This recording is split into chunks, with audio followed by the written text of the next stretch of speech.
If you're clicking on this video, then you are probably on a path of becoming a BCBA, or you just want to see what it's like and what all you have to do in order to become a BCBA. And I just wanted to share with you guys my path and what I did to become a BCBA and the things that I would have done differently if I knew the information that I am going to share with you back then.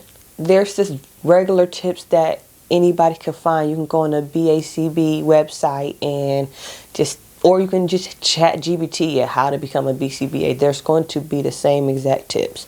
You have to have your master's degree.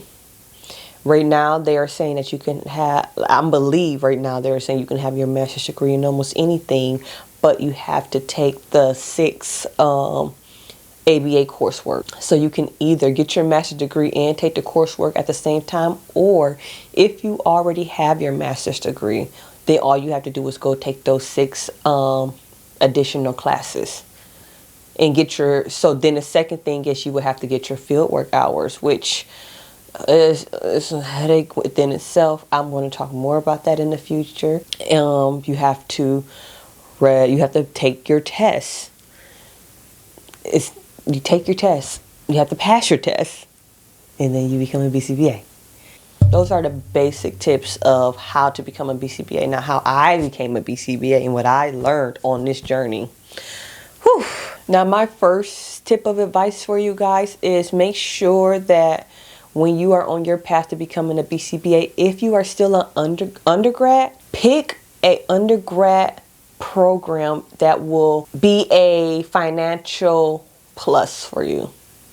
Don't pick an undergrad program that is not necessarily financially going to support you throughout your grad school.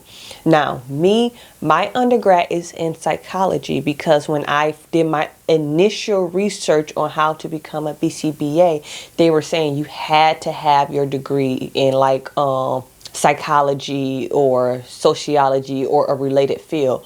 Social work was not on there, or I would have gotten my bachelor's degree in social work. That wasn't on there. But now I think you can have your bachelor's in anything. Before, that was not an option. Get your bachelor's degree if you are working on your bachelor's in something that will be financially beneficial to you in your future. That is my first tip. Psychology. I love psychology. I didn't mind psychology. It took me to the mental health world, which I love. I love the mental health world. Best field for me, but not everybody can do that. So if you want to be a teacher, get your bachelor's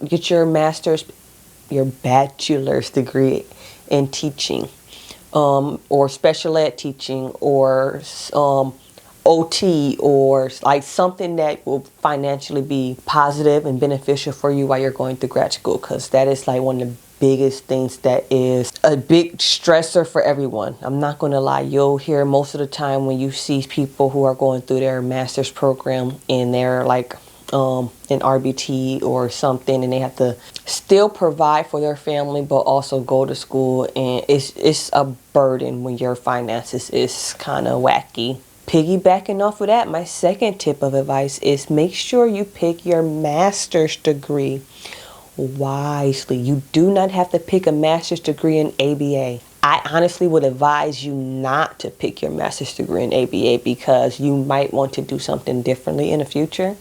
So if you have your bachelor's in social work and then you want to go and get your master's in social work and just take the 6 additional classes, that would be more beneficial, because then you can carry a dual license. That's so freaking awesome. I wish that I was carrying a dual license right now. I mean, my signature would be very long with all them letters, but you know.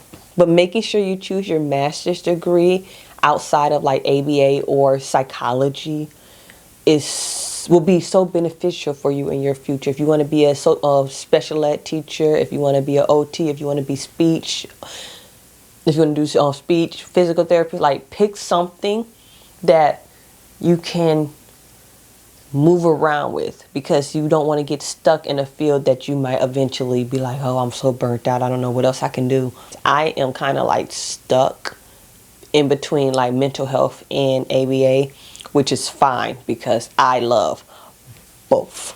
There is no way I'm leaving either field, because again, I heart both ABA and mental health. I think that they are the perfect marriage couple.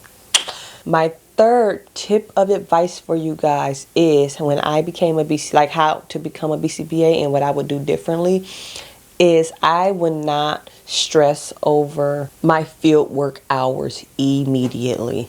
When you become a BCBA candidate, you have to complete your field work supervision hours. You have to either have 1,500 or 2,000, or you can combine them, and some months it'll be 1,500, some months it'll be 2,000. That is just based off the amount of supervision hours your BCBA gives you each month. They might give you 10%, they might give you 5%. It looks different for everybody. Now, sweetheart, my baby, my love, you do not have to start collecting your fieldwork hours the minute you step foot in your first ABA coursework. Yes, you have to wait until you get into your first ABA class to start taking fieldwork hours for your master's degree. You cannot take it before that first day, but that does not mean you have to start your supervision fieldwork hours that day or the next day or the week after that or the month after that. You don't have to do it that way because that is so stressful. Now, if you have zero responsibilities, you have zero bills, you have zero kids, you have zero life, fine, do you. But for people who do have kids and do have a life and do have a job, maybe 2 jobs, and on top of that got to go to grad school, completing fieldwork hours is, on top of all of that, it's just so stressful. Make sure that you are ready to create your fieldwork hours, and what I would have done differently is, for one, you do not have to become an RBT to become a BCBA. I wish somebody would have told me that sooner. You don't have to become an RBT or work in the field of ABA to even be a candidate for that field or to be in grad school. If you work in a completely different field, say you got your bachelor's to be a teacher, your master's is being a teacher, but you're taking ABA courses, you don't have to work in the ABA field to become an RBT just so you can get fieldwork hours. You can do that as a teacher. You can do that as a OT. You can do that as whatever you are in that moment. I don't care if you work at the rescue animal place. You can get your hours there. Please don't stress over that. Don't stress over how you're going to get your hours or what you got to do and how you got to uplift your life. Learn from my mistakes. I quit a good paying job at the time. This was in 2000 and this was during COVID. Not the first, so COVID was 2020. So I went to school at 2021. The first few months, like I started school that summer of 2021.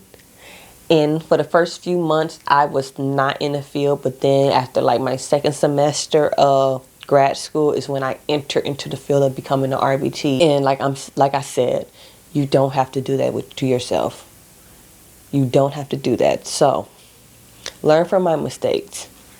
My fourth advice / tip for you is to put some money aside. You're going to have to pay about almost $400 between setting up your test and paying for your application to take the test and then paying for like the testing center so you can take your test. There's a couple of fees and it's going to be about $400, and you might not have it in that like large chunk of money. So put some money aside and make that like, this is my testing and application fee account or stash, or don't touch emergency fund for testing, because it's annoying for one. You wouldn't think that it would cost so much, but it does cost so much money. And if you're like me and you rescheduled because you were just, I think I rescheduled my test because I just was not feeling it. When I was going to take it, I was like, I'm not ready. So I rescheduled it like a week or two later.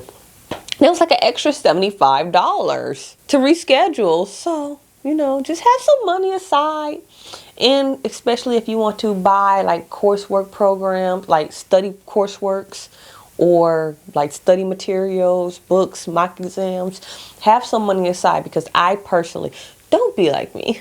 Oh, I'm gonna share with you along the journey everything I use and why you don't really need all of this stuff, because I'm gonna help you guys out a lot. But I probably spent about maybe close to $1,000 on everything when it comes to my testing, my application, my testing, my retest fee, the coursework material that I bought, all the study material, the books that I bought, mock exams. Like, I probably spent about $1,000, and $1,000 is like a lot of money for anybody, especially on like stuff to be studying, and it's just a lot. So just have like a little emergency fund of like how much, like in your mind ahead of time, how much you're willing to spend on everything, and already know that about $400 is going to be just to apply for the test and to schedule your testing date. That's off rip. It's going to be about $400, and in addition to that, when you get state licensed, that's an additional like $100-something, or like $200. How much did I pay to get state approved? It was like $175, I think. And you got to pay for a background check, which is like another $80. And they don't pay for the background check for you to get state certified. Have some funds ahead of time. Just put a little $20, a little $10 stash here and there throughout your journey, so you can have like a nice little $1,000 of just, I don't know what I'm going to use this for, but I know exactly what I'm going to use this for type of money. And my fifth tip of advice for you guys is to please learn how to study before you take the exam. Understand what you're doing in learning how to study. I talk so much more about that in this video right here that you're about to watch. So please make sure you click on this one on how I study for my BCBA exam, and to this day still remember everything. Make sure you go there. I'll see you next time. Bye.